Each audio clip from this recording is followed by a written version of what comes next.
Yo, Gorillana! Magandang buhay po sa lahat.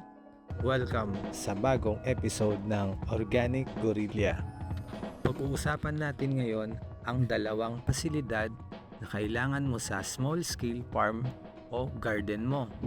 Una ay ang compost bin or pit. Ito ay natural na pamaraan sa pag-recycle ng basura. At ang basurang naipon mo ay pwedeng pampataba o magbigay nutrients sa lupa na tinataniman. Merong 4 na sangkap sa paggawa ng compost bin or pit. Una ay ang green matter. Ito ay mga balat o bunga ng gulay, prutas, mga eggshell, tinapay, kanin, at mga dumi ng hayop.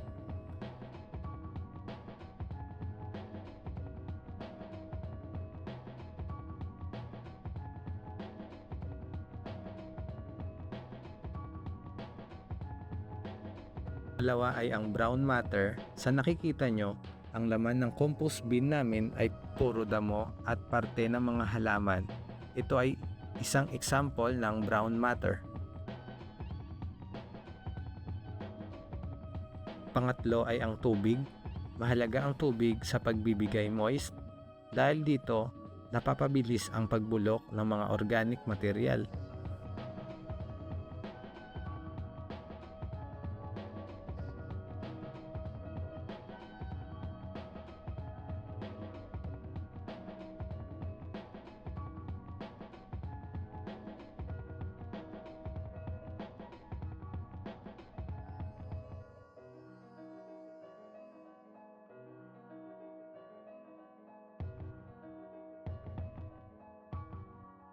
Ang pang-apat ay ang hangin o airflow para maiwasan ang pangangamoy ng compost bin o pit sa garden mo.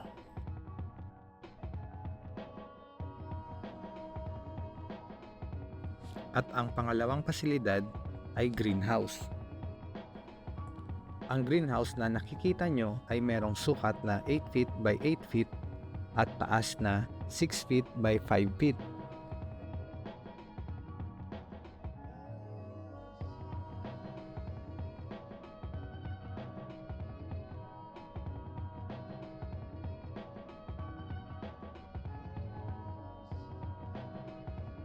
Mahalaga ang pagkakaroon ng greenhouse dahil ito ay makakatulong sa pagprotekta sa mga insekto, hayop, masamang panahon, at iba't ibang uri ng sakit sa tanim.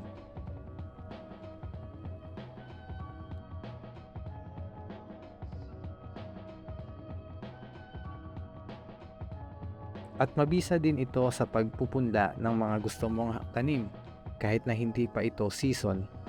Dahil sa pagkontrol ng temperatura ay siguradong malaki ang porsyento na ito ay sumibol.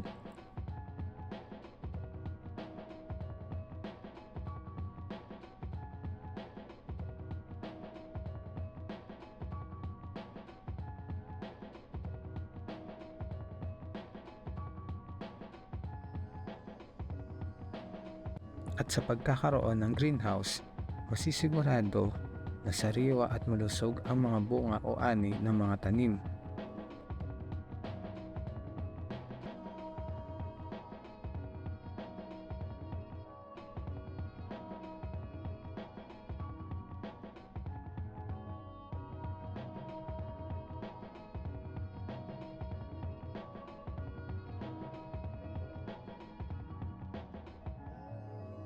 Maliit lang ang greenhouse na naitayo namin dahil magsiserve lang ito para sa pagpupunla.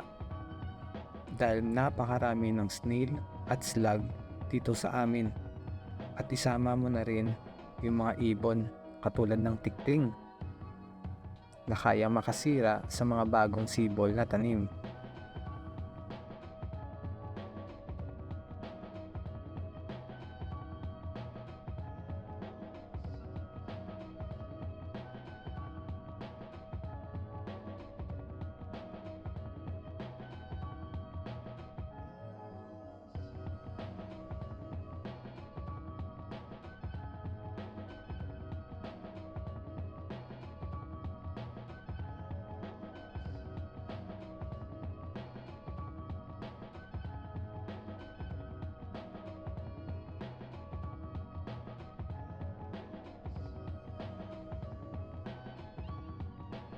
At yan, buo na ang DIY greenhouse.